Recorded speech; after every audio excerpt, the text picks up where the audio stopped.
Hello. Why were you looking at me like that? Why did you say it like that?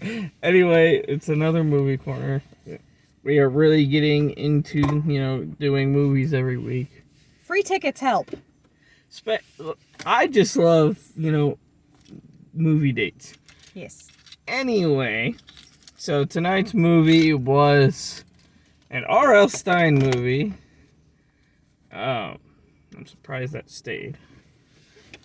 It is Zombie Town, and it is a new movie. It's got Chevy Chase, even though he's in it way less than I expected him to be. He's got fucking Chevy Chase. 2 30-second speaking roles. Right? And then Dan Aykroyd, who was also in it less than I expected. Yeah. But I'm good with that because they didn't rely on star power. They let the unknowns carry the movie. They let the new relatively unknown. I'm sure someone knows them.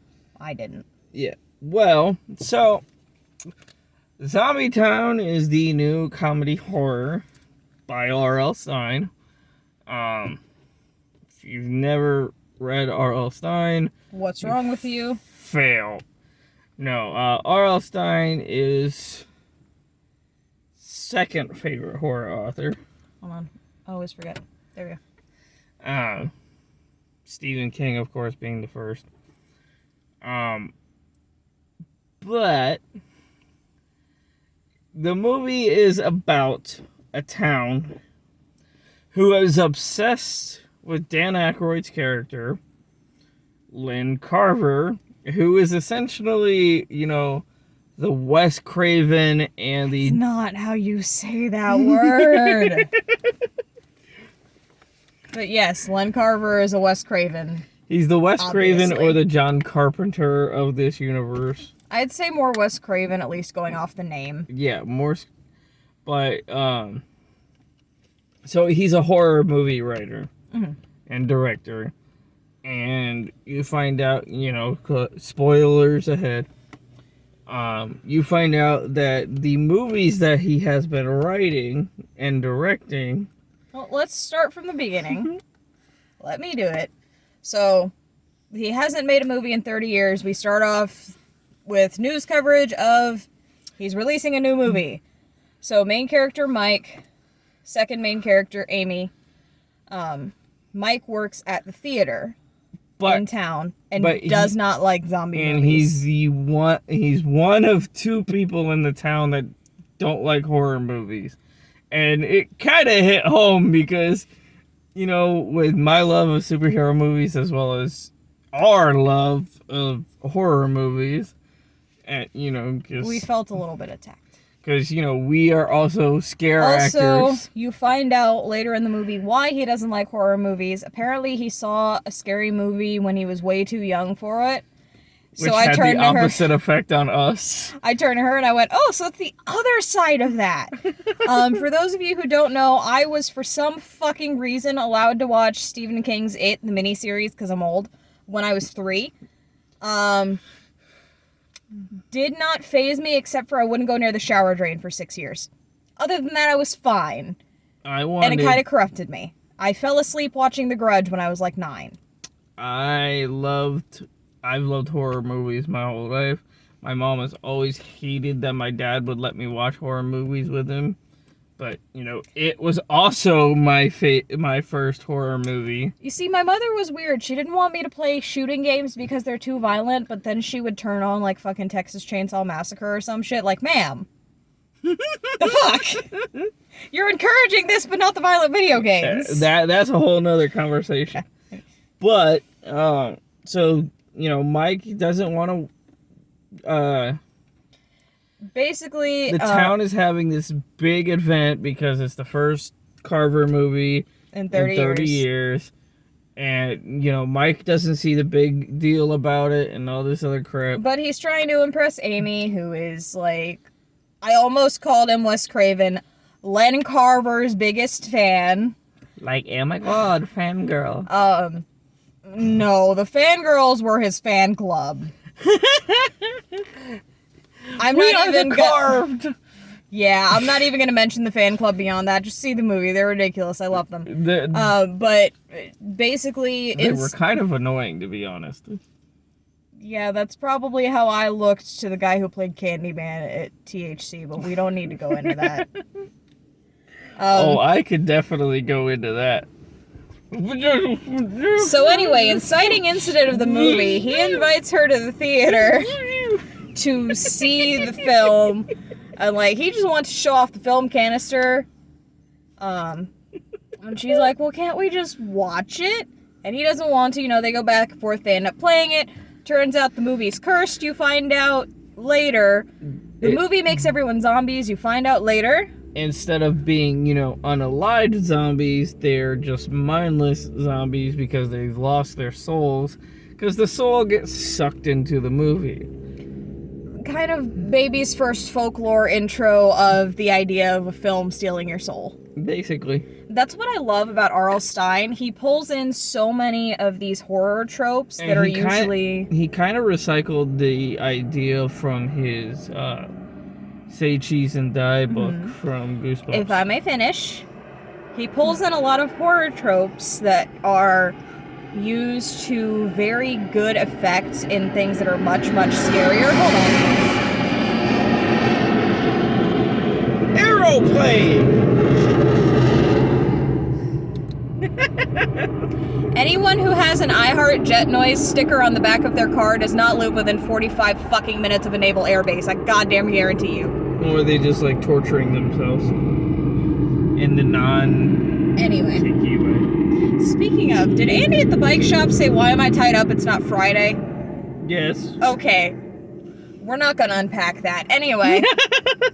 So, R.L. Stine has a habit of taking a lot of these horror tropes that are, old folklore tropes you see come up in folklore from different cultures, or horror tropes that are used to very chilling effect by more serious horror authors, and introducing them in really accessible ways for kids and tweens and younger horror fans. Which is why so many people love his stuff. I really love that. Like, R.L. Stine and Scary Stories to Tell in the Dark were my formative influences.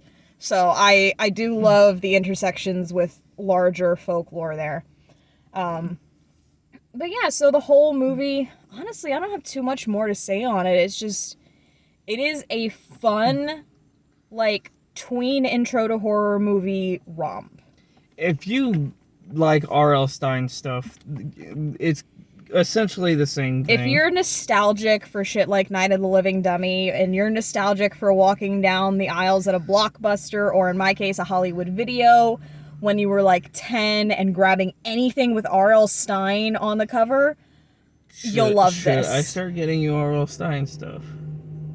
Get me a set of VHS tapes and a VCR to play them on so I can get the full nostalgia experience.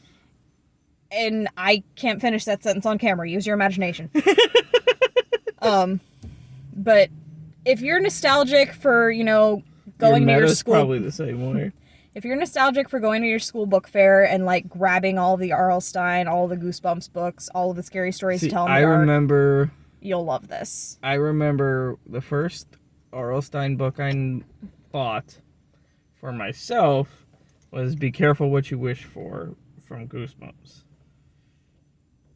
And was that the one with the cuckoo clock? No, that's the Cuckoo Clock of Doom. I love that one.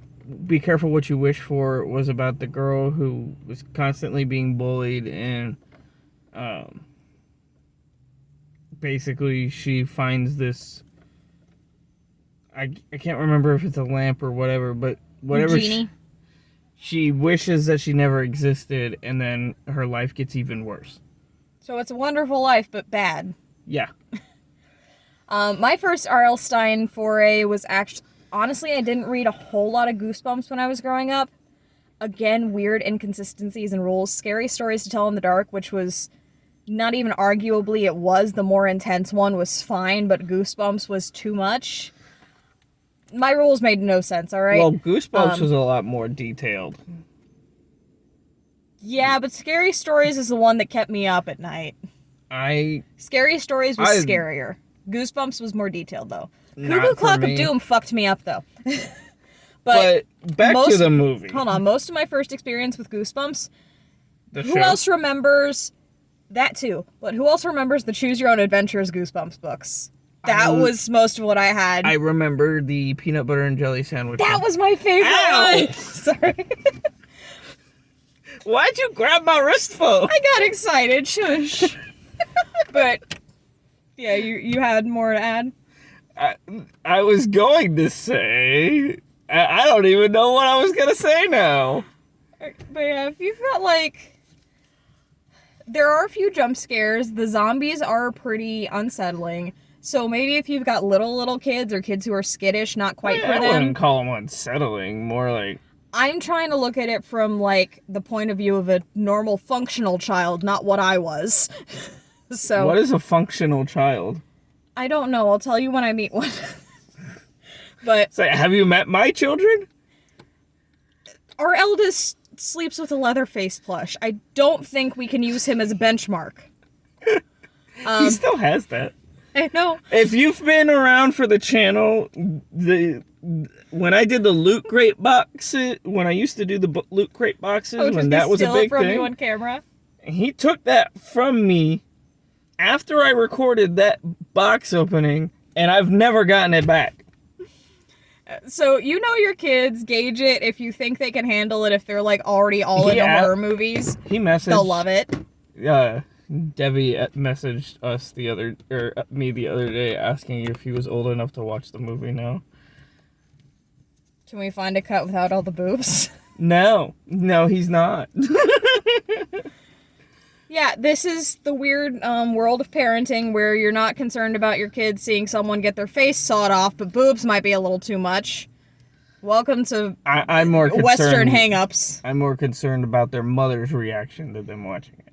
Eh. That being ignoring But anyway, the rest of yeah, that. you know your kids, gauge their interest level. Start them on a couple episodes of the show. If they can handle the Goosebumps show Yeah. from the 90s, or Are You Afraid of the Dark? I need to see This'll where be fine. Goosebumps is streaming. We need to watch that. And if you've got like tweens who are getting really into horror and you want to introduce them to some of like, they're not quite ready to watch Night of the Living Dead yet, but you kind of want to get them into classic zombie stuff.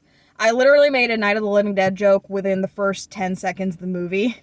Because it just made me think of the opening of the movie. So this is a good, baby's first intro to zombie movies. So, and the basic concept is, the characters, they figure out that in order to save the town and revert everyone back is to destroy the films. And, that's the go-to cliche. Yeah. And it was, I predicted it halfway through the movie. Yeah, I did too. But if you've never seen a zombie movie, like if you're taking your kids who've never seen a zombie movie, it's going to be all new to them, But, it's me, and I usually predict a lot of the shit in movies. Yes, but we're also not the target audience, ma'am. I mean, we kind of are. Okay, we're half the target audience, because this is kind of targeted at tweens and their parents who are nostalgic for Goosebumps in the 90s. And, horror fanatics. That too. Like, legit, the movie is about horror fanatics. I kind of feel like I got that in the people who are nostalgic for Goosebumps in the 90s. You could be nostalgic without being a fanatic. You could, but it's hard to be a fanatic without being nostalgic. Therefore, I kind of caught it already. I suppose. Anyway, it was good. If you're I- looking for the best horror movie you've ever seen, then no. But if you're looking for a fun Goosebumps movie. I'm going to give it an honest review of 5 out of 10. Don't roll your eyes like that. Too late. It's not bad. It's not a bad horror movie. But like I've been saying, it is good for what it is, because even though I'm the horror aspect of the target audience, it's still a kids movie. And there's just better movies when you're looking for, horror. And I'm going to say 8 out of 10 because I am judging it as a kids movie and not judging it for being a kids movie. And As I have that tried is to point why out. that is. This is why you get both of us. You get the balance. It only loses 2 points for me because it could have. I feel like even our skittish child wouldn't be really scared of it. I wanted a few more scares with the zombies. There wasn't enough horror in the horror movie. It was more of a. It's kind of an adventure more than Yeah, anything. it was more of an adventure for, people trying to fix shit. Come on, traumatize us with fucking. What was the dummy's name? Slappy. Bring back the trauma, please. Slappy! Why you gotta bring back the Slappy? It was good, though. The only Slappy I want is Slappy Squirrel. It was good, though. Definitely worth a see. Worth a watch. Like I said, it's not bad, but... And if you've got a kid who's a little bit skittish but ready to start dipping their toes into horror, this is a good start. Yeah. So, go check it out. I don't know how long it's going to be at theaters because I know it's one of those limited shows, which is why we watched it. Yeah. But especially if you've got kids who are skittish, maybe even when it hits streaming, that would be better. That way, if kid freaks out, you can just turn it off. I don't think our youngest is ever going to actually watch horror movies. You realize we're fixing that, right? He doesn't even like watching us in our Frightmare stuff. Yeah, no, that's why we're fixing it, because... Look, I think the reason my nonsensical rules made sense is because she didn't want me to be scared of everything. Which is ironic, but that's neither here nor there. Either way. Desensitize the kid a little. Thank you for watching, and, go see the movie.